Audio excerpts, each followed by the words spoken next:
Olá, hoje estou em um Hyundai Tucson. Neste vídeo, vou mostrar como encontrar e redefinir as informações de serviço.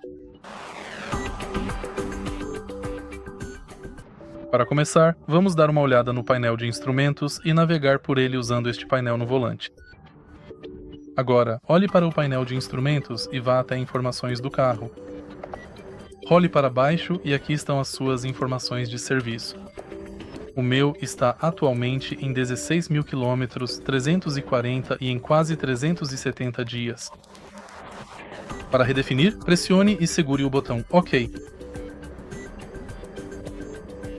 E agora minhas informações de serviço foram redefinidas. E basicamente é isso. Se você achou este vídeo útil, por favor deixe seu like, comente e se inscreva no canal.